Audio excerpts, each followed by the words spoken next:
Léa Camus, responsable du département handicap au siège de l'Agence régionale de santé Île-de-France. Je vais être assez rapide, on a plusieurs interventions qui sont prévues sur cette matinée pilotée par l'équipe Relais Handicap Rare, que je remercie pour l'organisation et l'animation. Et j'en profite pour rappeler qu'il s'agit des 10 ans de l'ERHR.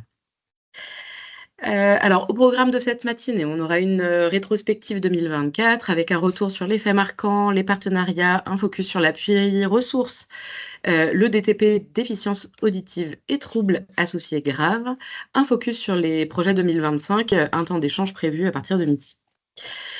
Pour donner quelques perspectives sur 2025 et les années à venir, peut-être déjà vous indiquer que l'Agence régionale de santé poursuit le déploiement du plan inclusif qui a été initié en 2023 et qui se déploiera jusqu'à 2030. Alors, il s'agit de 316 millions d'euros qui sont délégués pour l'ARS avec une programmation donc jusqu'en 2030. Et l'objectif, c'est bien de déployer des solutions nouvelles pour répondre aux différents besoins identifiés. Alors, chaque département francilien avait réalisé en 2023 un diagnostic territorial partagé avec les différents partenaires territoriaux, donc conseils départementaux, MDPH, organismes gestionnaires, établissements et services médico-sociaux. L'objectif étant d'identifier les priorités départementales. Donc, un grand appel à manifestation d'intérêt avait été réalisé et finalisé en 2024 avec plus de 3000 solutions nouvelles créées. Ça, c'était vraiment la première brique du déploiement du plan inclusif en Île-de-France, qui a vocation à se déployer vraiment jusqu'en 2030, avec la création de nouvelles solutions et des nouvelles mises en concurrence qui vont jalonner toutes les années jusqu'en 2030. Plus précisément sur le handicap, c'est 8,9 millions d'euros qui ont été sanctuarisés et qui pourront être déployés via des mises en concurrence et du gré à gré jusqu'en 2030 également. Alors peut-être rappeler, mais on y reviendra plus tard dans la réunion, que plusieurs projets sur le handicap rare sont en cours de déploiement. Je citerai, mais il y en a d'autres, la plateforme Léopold Bélan, une MAS dédiée à l'épilepsie sévère qui sera installée sur Comble-la-Ville, une unité handicap rare Prader-Willi de 7 places en cours de déploiement dans 92, et également, mais ça on y reviendra plus largement plus tard, un petit peu plus tard dans l'échange, l'ARS a lancé un AAC pour la création d'unités d'accueil pour les personnes en situation de handicap rare présentant un trouble du neurodéveloppement avec troubles sévères du comportement alimentaire et les résultats devraient sortir prochainement. Et enfin, rappeler que l'Agence régionale de santé est très engagée dans la dynamique de transformation de l'offre qui est impulsée au niveau national depuis 2017 et qui, début 2025, a fait l'objet d'un rapport IGAS. La stratégie régionale est en cours de définition. Elle sera présentée aux différents partenaires dans la perspective d'une journée dédiée en septembre. Et donc, cette transformation de l'offre aura vocation à irriguer les différentes mises en concurrence qui seront proposées par l'Agence régionale de santé. Je ne serai pas plus longue pour cette introduction. Je passe la parole à Madame Guébeli, la directrice générale du CESAP, et je remercie encore Madame Carabeu et l'ensemble de l'équipe de l'ERHR pour l'organisation de ce webinaire. Merci beaucoup, Madame Camus. Merci à tous les participants. Je vois que le compteur monte progressivement.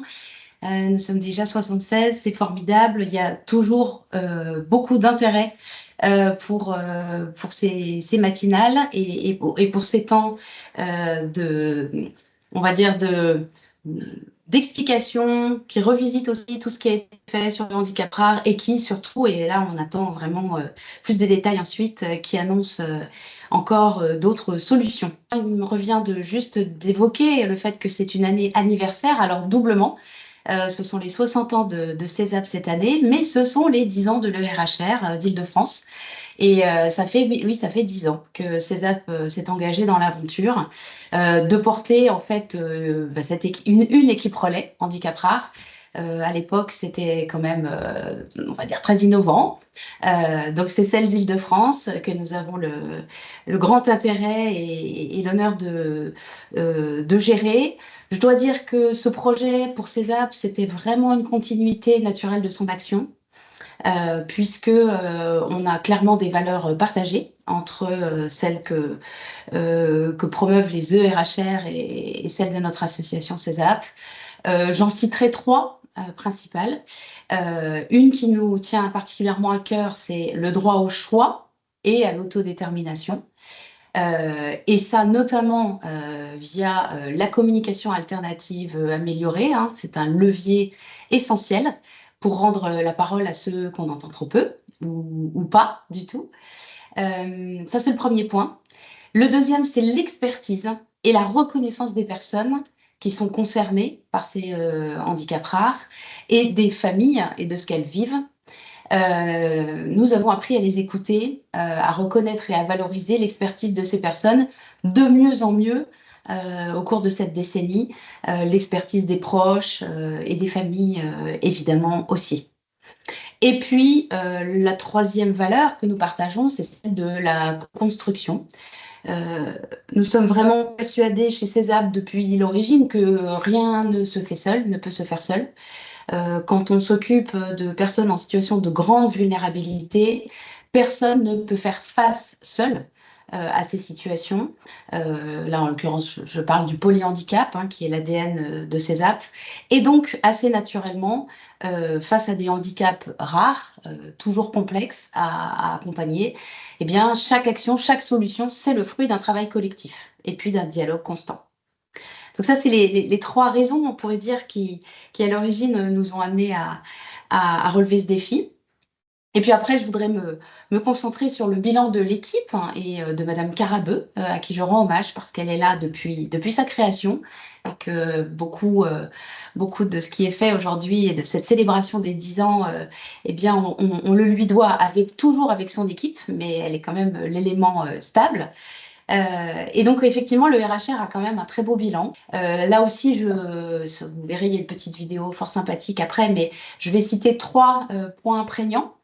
Le premier, je pense que c'est vraiment le cœur de notre engagement à tous, c'est mieux connaître et mieux comprendre les personnes avec handicap rare. Voilà, leur fonctionnement, leurs besoins spécifiques.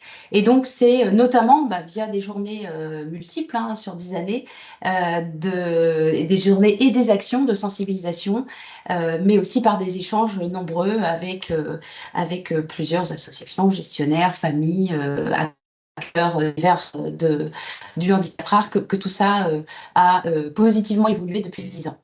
Le deuxième point de ce beau bilan, c'est d'accompagner la montée en compétences des professionnels, leur changement de posture, leur proposer de s'ouvrir à d'autres pratiques.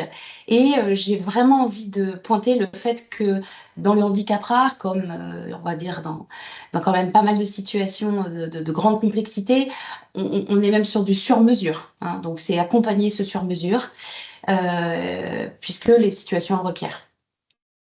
Et puis, troisième point que je veux mettre en avant sur ce bilan des 10 ans, c'est l'engagement dans la réponse accompagnée pour tous, qui a été massif.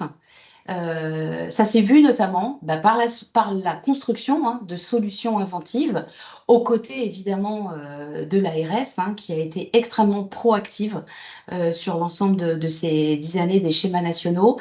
Et ça, c'est vraiment l'ADN de l'équipe Relais. Sortir du cadre et réussir à penser différemment quand c'est nécessaire. Voilà, donc depuis 10 ans, nous avançons avec conviction. 10 ans, ça peut paraître beaucoup, mais c'est peu à la fois.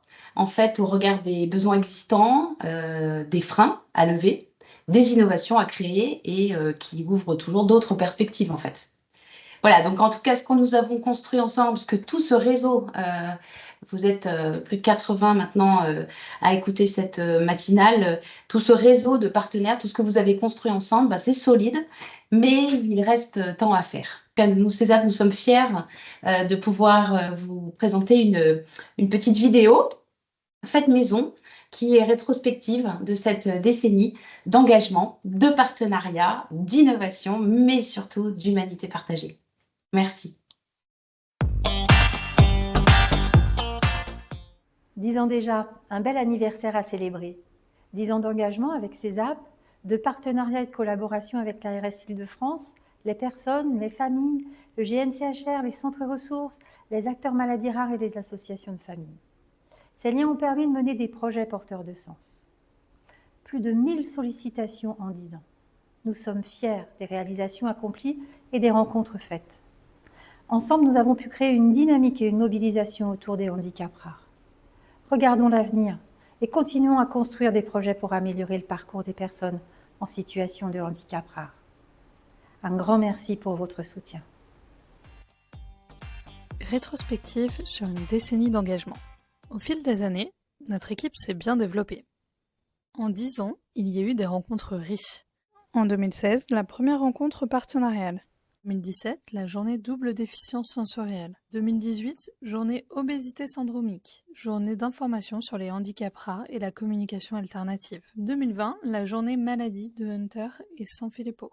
En 10 ans, il y a eu plus de 1000 personnes accompagnées. Et chaque année, une journée dédiée handicap rare en visio ou en présentiel. Il y a eu des projets forts, comme le projet Inablin Plus à Milan, ou encore tout récemment, le lancement de la fonction appui ressources, ainsi que l'appui au déploiement des unités handicap rares. On note également des avancées marquantes avec les diagnostics territoriaux partagés handicap rares. Et de 2020 à 2024, la recherche-action cohorte plus Préder. Depuis 2015 à aujourd'hui, le RHR Île-de-France soutient le déploiement de la dynamique handicap rare. 10 ans et des valeurs solides et intactes. Réseau. Créativité. Écoute. Engagement. Partage. Accompagnement. Soutien. Autodétermination. Construire ensemble. Confiance.